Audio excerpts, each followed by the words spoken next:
नमस्कार, स्वागत है आप सभी का देवभूमि समाचार में। मैं आपके साथ निकिता कश्यप। बुलेटिन की शुरुआत करते हैं। उत्तराखंड विधानसभा का मानसून सत्र 19 अगस्त से गैरसैंण में शुरू होने जा रहा है। आपको बता दें कि सत्र से पहले मुख्यमंत्री पुष्कर सिंह धामी, कैबिनेट के मंत्री सुबोध उनियाल और विधानसभा अध्यक्ष ऋतु खजूरी के बीच बैठक हुई और जिसमें कि सत्र की तैयारियों पर चर्चा की गई। तो वहीं आपको बताते चले कि मौसम की वजह से देहरादून में सत्र आयोजित करने की अटकलें थी, लेकिन मुख्यमंत्री पुष्कर सिंह धामी ने स्पष्ट किया है कि सरकार का निर्णय गैरसैंण में सत्र आयोजित करने का है और यह तय कार्यक्रम के अनुसार ही होगा। मुख्यमंत्री पुष्कर सिंह धामी ने कहा है कि सरकार पूरी तरह से सत्र के लिए तैयार है और विपक्ष के सभी सवालों का प्रभावी जवाब भी दिया जाएगा। उनका यह बयान गैरसैंण को लेकर सरकार की प्रतिबद्धता और पारदर्शिता शासन व्यवस्था को दर्शाता है और इसके अलावा प्रशासनिक स्तर पर भी सत्र के सफल आयोजन के लिए व्यापक तैयारियां की जा रही हैं।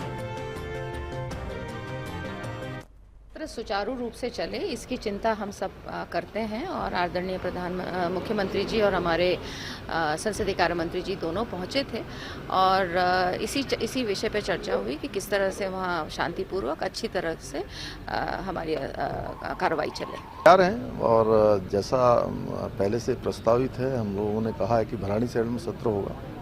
उसी के निमित्त सरकार ने सभी प्रकार की तैयारियां प्रारंभ कर दी और विधानसभा के स्तर से भी उस पर काम चल रहा है। तो गैरसैंण में सत्र हो रहा है?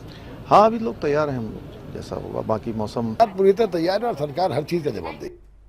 बीते 14 अगस्त 2025 को उत्तराखंड में जिला पंचायत अध्यक्ष और ब्लॉक प्रमुख के चुनाव शांतिपूर्ण ढंग से संपन्न हुए। तो वहीं आपको बता दें कि मतदान सुबह 10 बजे शुरू होकर दोपहर 3 बजे तक चला था और जिसके बाद मतगणना की गई और देर शाम तक परिणाम भी घोषित कर दिए गए थे। तो वहीं आपको बता दें कि भारतीय जनता पार्टी ने जबरदस्त प्रदर्शन करते हुए 11 में से 10 जिला पंचायत अध्यक्ष पदों पर जीत को हासिल किया है। केवल नैनीताल का परिणाम शेष है। तो वहीं आपको बता दें कि ब्लॉक प्रमुख पदों में बीजेपी ने लगभग 70% सीटों पर अपना कब्जा जमाया, जबकि ग्राम प्रधान पदों पर भी बीजेपी समर्थित प्रत्याशियों ने लगभग 85% सफलता पाई है।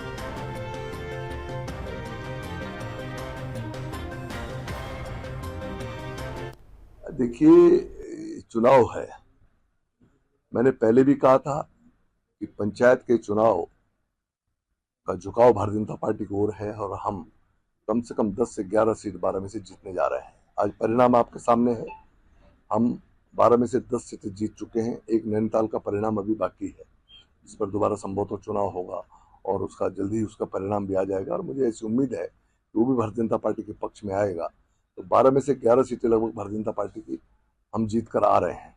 वहाँ पर जो भी घटनाक्रम हुआ, कांग्रेस ने जिस तरह से हमारे लोगों को दबोचने की कोशिश की, पकड़ने की कोशिश की, तो उस पर जब हमारे कार्यकर्ताओं ने रिटेलिएट किया और उसके बाद शिकायत की और शिकायत के बाद वो घटनाक्रम हुआ ताकि जो जिला पंचायत सदस्य हैं उनको कोई ट्रैप न कर सके, उनकी स्वतंत्रता बरकरार रहे और वो अपने मनमाफिक वोट कर सकें, उसके लिए वहां पर फिर पुलिस और बाकी सब लोग जुड़े थे।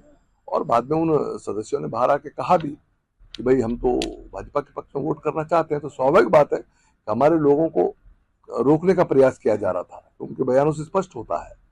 तो आज अब चुनाव आ जाएगा, चुनाव भी 1-2 दिन में संभवतः 2 दिन में क्लियर कर देंगे। तो भाजपा खबरों में आगे बढ़ते हैं। बीजेपी के विधायक विनोद चौमोली ने कहा कि भारतीय जनता पार्टी उत्तराखंड की राजनीति में लगातार नए आयाम स्थापित कर रही है। आगे उन्होंने यह भी बताया कि पार्टी ने दोबारा से सरकार बनाकर राजनीतिक मिथक को तोड़ा और जिसमें कि नगर निगम चुनावों में ऐतिहासिक जीत को हासिल किया गया है।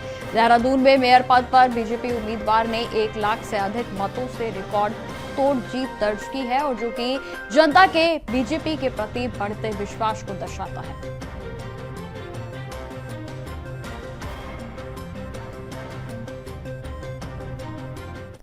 हम दोबारा सरकार लेकर आए, हमने एक मिथक तोड़ा है प्रदेश के अंदर। उसके बाद हमने स्थानीय निकायों में बहुत अच्छा प्रदर्शन किया। देहरादून से क्योंकि मैं होता हूँ, मेयर भी रहा हूँ, तो 1,05,000 मतों से हमने देहरादून का मेयर जीता, जो आज तक का रिकॉर्ड है। उसके बाद फिर ये पंचायतों के चुनाव आए तो बहुत सारा मीडिया ने चलाया कि साहब बीजेपी पीछे चली गई, बीजेपी पीछे चली गई।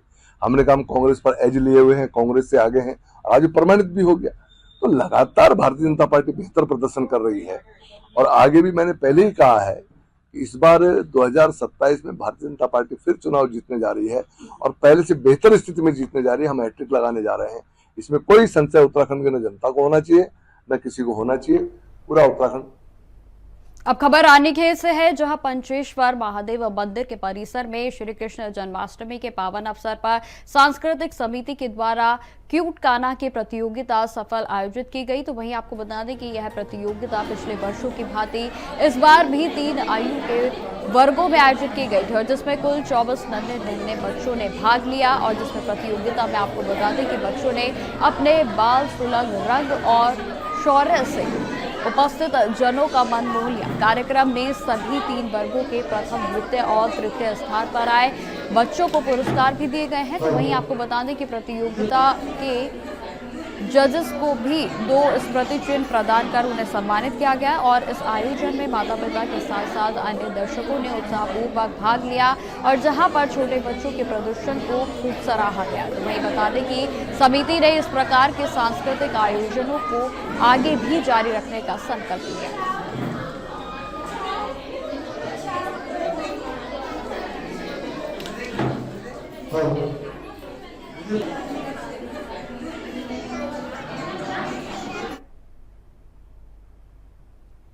खबरों में आगे बढ़ते हैं। नारसन क्षेत्र के मंडावली गांव सहित कई आसपास के गांवों में खेत, स्कूल, शमशान और कब्रिस्तान में पिछले 15 दिनों से लगातार पानी भरा हुआ है और जिससे कि स्थानीय लोगों को भारी दिक्कतों का सामना करना पड़ रहा है। आपको बता दें कि यह समस्या हाईवे के किनारे पर बने नाले के निर्माण के बीच रुक जाने के कारण और भी बढ़ गई है। ग्रामीणों ने कई बार जिलाधिकारी से लेकर मुख्यमंत्री तक इस समस्या के समाधान के लिए गुहार लगाई, लेकिन अभी तक कोई भी ठोस कार्रवाई नहीं की गई है। आपको बताते चले कि जॉइंट मजिस्ट्रेट और NHAI के अधिकारी मौके पर पहुंचे और जहां जल भराव की समस्या को गंभीरता से समझा गया और जहां पर ग्रामीणों ने अपनी पीड़ा को अधिकारियों के समक्ष भी रखा और साथ ही जल्द ही समाधान की मांग भी की गई। तो वहीं आपको बता दें कि जॉइंट मजिस्ट्रेट ने सभी संबंधित अधिकारियों को निर्देशित करने के साथ साथ जल भराव की समस्या का शीघ्र ही समाधान करने का आश्वासन दिया है ताकि क्षेत्र के लोग पुनः अपनी सामान्य जीवन शैली में लौट सके। अब आप भी देख रहे हैं समस्या, तो अब बार बार आते हैं, आश्वासन दे जाते हैं, अब कुछ कर दें तब बात है। अब बोल रहे हैं फिर NH वाले की मशीनरी भिजवा रहे हैं, देखते हैं क्या करते हैं। क्या मूल समस्या क्या है यहाँ पे? मूल समस्या है NH का जो ये नाला है इन्होंने यहाँ पे बंद करके छोड़ दिया। इसमें फैक्ट्रियों का पानी आ रहा है जिससे लोगों की फसल भी बर्बाद हो रही है और आगे पानी जाने का कहीं रास्ता नहीं है, तो सारा पानी यहाँ भर जाता है। इनका प्राइमरी स्कूल है, कब्रिस्तान है, शमशान घाट है, सारे में पानी भरा हुआ है। ना बच्चे स्कूल जा पा रहे हैं, ना शमशान घाट में कोई एक्सपायर हो जाए तो बड़ी समस्या हो रही है उसमें। देखो आश्वासन तो हर अधिकारी देता है, लेकिन इस आश्वासन में भी कोई कठोरता नहीं है और पूर्ण विश्वास के साथ भी अभी हम नहीं कह सकते ये आश्वासन खरा उतरेगा या नहीं, क्योंकि मेन समस्या जो है वो ढाबों की है और ढाबे वाले प्रभावशाली लोग हैं। अगर ढाबे के आगे नाला खुदा जाए तो और कोई समस्या नहीं। ये नाला गेस्ट हाउस के सामने पुराने नाले में जो लगभग 100-150 वर्षों से नाला चल रहा है, ये नाला खुदते उसमें डलते कोई समस्या नहीं रहेगी। आपने ज्वाइंट मजिस्ट्रेट को इस बात से अवगत कराया? ज्वाइंट मजिस्ट्रेट साहब को स्कूल भी दिखाया गया है, कब्रिस्तान भी दिखाए गए हैं, शमशान घाट भी दिखाए गए हैं और अभी आश्वासन दिया है। हाईवे वाले भी आए हुए हैं, उनसे भी बात हुई, लेकिन अभी जब तक काम नहीं होता हम पूर्ण विश्वास नहीं करेंगे और चलता रहेगा। और पानी के उसकी बात करते हैं, पिछली बार मशीनों से पानी का जो बोलते हैं लेवल, वो पिछली बार हाईवे वालों ने लिया था और टेम्परेरी पानी निकाला था। पानी का ढलान उधर ही है नारसन की तरफ। और जब शेरशाह सूरी ने रोड बनवाई थी कभी जब से पानी रोड के किनारे किनारे जाता है। वाटर टेबल भी बढ़ा है और पानी का निकासी के संबंध में कई जगह पे समस्या है। उसमें बड़ी बड़ी समस्या के दृष्टिगत आज हम मंडावली और नरसन खुर्द के बीच में हुआ इस पानी को निरीक्षण किया गया और हमें ये पता चला कि कई नालियों का सफाई है और नाली का जाने का रास्ता भी नहीं है। उस वजह से स्कूल के आगे भी पूरा पानी भरा हुआ है, आपने भी देखा होगा। वैसे ही उधर का भी हमने ढलान वगैरह देखा है, फिर भी हमें टेक्निकल जांच करना पड़ेगा। आज के लिए हमारा इतना पानी भरा था, उस हिसाब से पानी नहीं है। अभी मैं मिनट्स ऑफ निरीक्षण रिपोर्ट निकालते हुए एक तुरंत हम मीटिंग बुलाएंगे। ऐसा बहुत सारा गांव है रुड़की में, सिर्फ ये दोनों गांव का बीच में नहीं है, कई और भी है। उन लोगों का प्रधान और साथ ही साथ हमारा इरिगेशन, साथ में NHI और पुलिस और प्रशासन के साथ साथ एक मीटिंग बुलाएंगे प्रधान, ताकि हमें इसको निस्तारण के लिए क्या हो सकता है उसका आंकलन बने। सर NHI की कहीं ना कहीं गलती मानते हैं जो नाला बीच में छोड़ देगा। अभी मैंने वार्ता किया NHI से अधिकारियों से, उनका ये कहना है कि कहीं उनका आबादी होता है, उसी में फील्ड बनता है। वो मैं भी वेरीफाई करूंगा, अगले मीटिंग में वो अपना पुटअप भी कर देंगे फाइल कि क्यों बाकी जगह पे नाला नहीं होता है। नाला होता है तो उनका कहना था कि कच्चा नाले बनेंगे, उस हिसाब से एक बार मैं भी पेपर्स देख के ही बता सकता हूँ। सर आज तक भी समाधान नहीं हुआ। मैंने भी मेरा भी यही क्वेश्चन था आपके जैसा, तो इसीलिए मैं इस पे ऑफिशियल ले रहा हूँ, ऑफिशियल नोटिंग करा दूंगा ताकि इसका फाइल आगे भी चले। ऐसा नहीं है कि बीच में छूट जाए, कोई हम निरीक्षण करें सिर्फ और सिर्फ बारिश के टाइम में आ गए, हम बारिश के बाद अगले बारिश में आ गए, ऐसा नहीं स्थिति होना चाहिए। तो इसीलिए मैं ऑफिशियली निकाल रहा हूँ उसको, ताकि मिनट्स ऑफ मीटिंग में आएगा तो उसका कार्रवाई संबंधित विभाग को करने के लिए मजबूरी होगा ही होगा। खबरें लगातार जारी रहेंगी, फिलहाल रुकते छोटे से ब्रेक के लिए।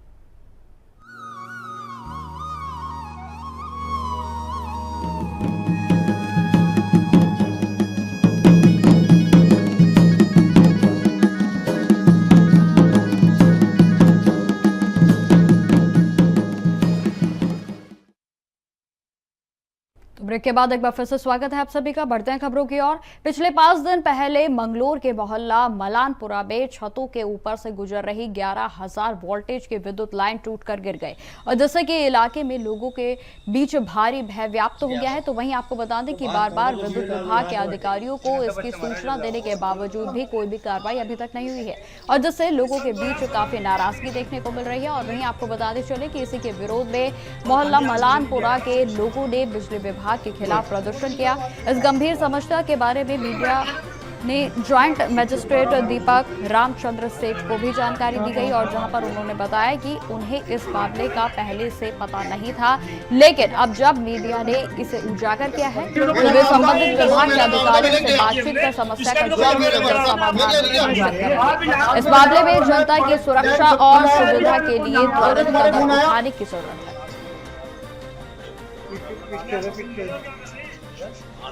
11,000 की लाइन आ रही है, पीछे भी है और हमारे छत पे भी है और आगे प्लॉटों में भी है।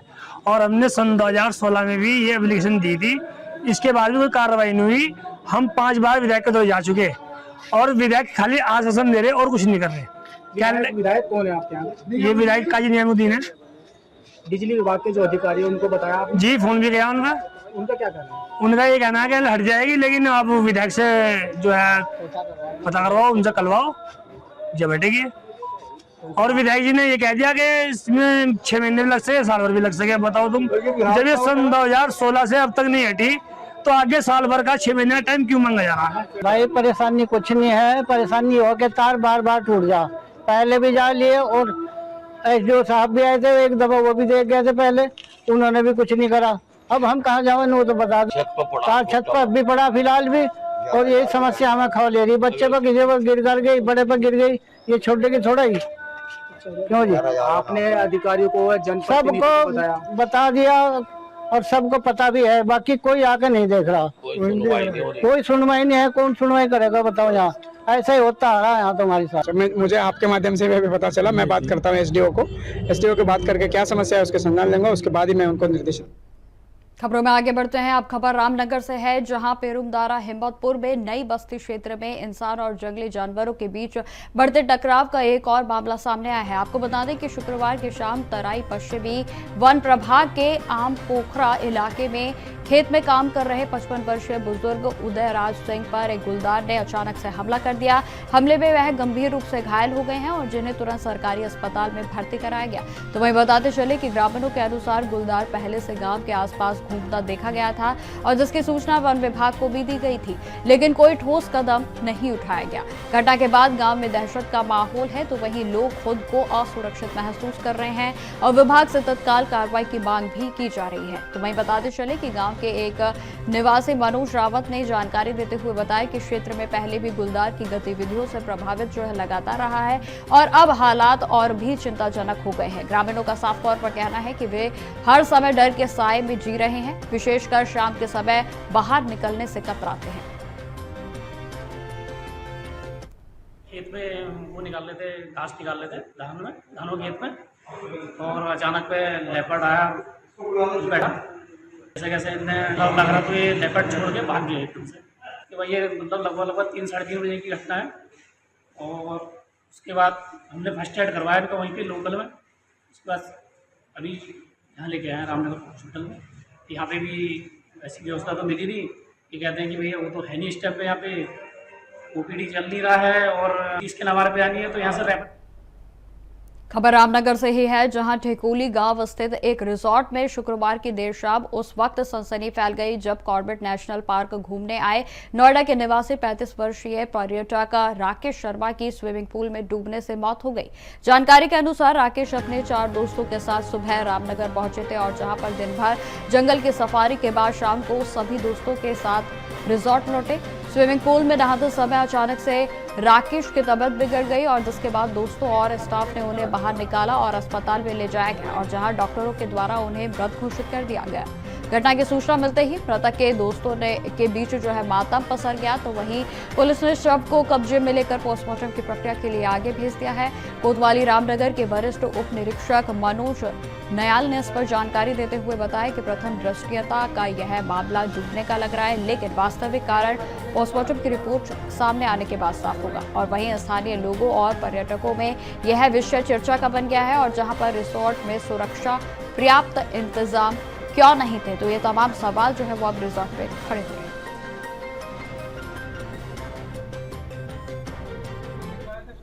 नोएडा से कुछ टूरिस्ट यहाँ कॉर्बेट घूमने आए थे, जो ढिकुली में एक रिजॉर्ट में रुके थे। रात्रि के समय उनमें से एक व्यक्ति की स्विमिंग पूल में डूबने से मृत्यु हो गई। तो को पुलिस द्वारा कब्जे में लेकर पंचायतनामे की कार्रवाई की जा रही है। तहरीर मिलने पर अग्रिम कार्रवाई। खबरों में आगे बढ़ते हैं। उत्तरकाशी जिले के आराकोट क्षेत्र, जो कि राज्य में सेब उत्पादन के लिए जाना जाता है, इन दिनों एक गंभीर संकट से जूझ रहा है। आपको बता दें कि आराकोट डिचाणु और किराणु मोटर मार्ग बीते 1 सप्ताह से बंद पड़ा है और जिससे किसानों की सेब की तैयारी फसल खेतों में ही सड़ने की कगार पर पहुंच गई और जहां पर फल तुड़ान शुरू हो चुके हैं, लेकिन परिवहन मार्ग बाधित होने से बागबान अपनी उपज को बाजार तक नहीं पहुंचा पा रहे हैं। हालात तब बिगड़े जब रास्ता खोलने के लिए लगाई गई पॉकलैंड मशीन भी नदी में फंस गई। तो वहीं आपको बता दें कि किसानों को अब भारी आर्थिक नुकसान की आशंका भी सता रही है और जहां पर स्थानीय बागबानों का गुस्सा और निराशा साफ झलक रही है। तो वहीं क्षेत्र के नवनिर्वाचित जिला पंचायत अध्यक्ष रमेश चौहान ने हालात की गंभीरता को देखते हुए मार्ग को तत्काल दुरुस्त करने के निर्देश तो दिए हैं, लेकिन जमीनी स्तर पर कार्रवाई की गति बेहद ही धीमी है।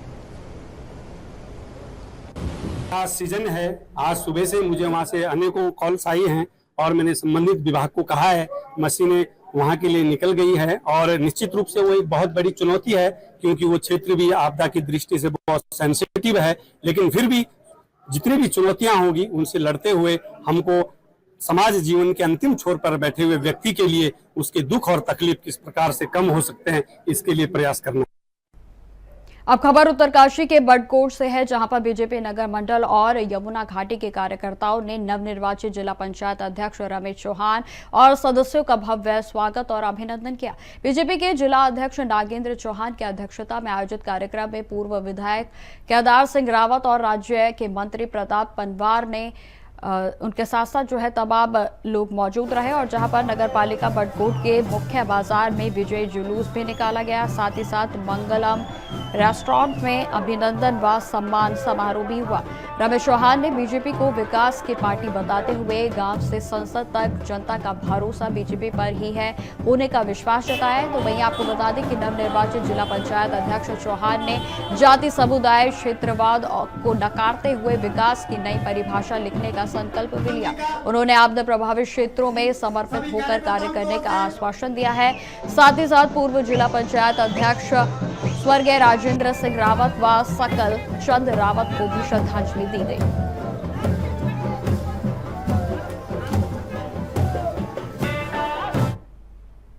खबरों में आगे बढ़ते हैं। भारत पहली बार शीतकालीन खेलों का सबसे बड़ा अंतर्राष्ट्रीय आयोजन करने जा रहा है। जी हां, आपको बता दें कि राजधानी देहरादून में 20 से 23 अगस्त तक Asian open short track speed skating trophy 2025 का भव्य आयोजन होगा और इस ऐतिहासिक प्रतियोगिता में चीन, Japan, Hong Kong, Indonesia, Singapore, Thailand, चीनी ताइपे, वियतनाम, मलेशिया, फिलीपींस और उनके साथ साथ भारत समेत एशिया के 11 से अधिक देश हिस्सा लेंगे।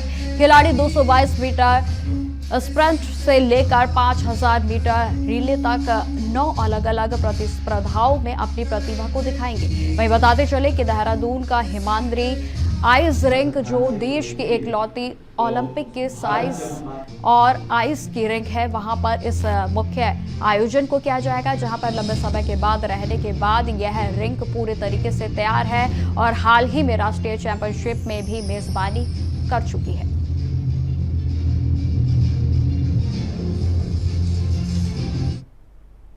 तो फिलहाल इस बुलेटिन में इतना ही। देश दुनिया की तमाम खबरों की जानकारी के लिए बने रहें हमारे साथ। नमस्कार।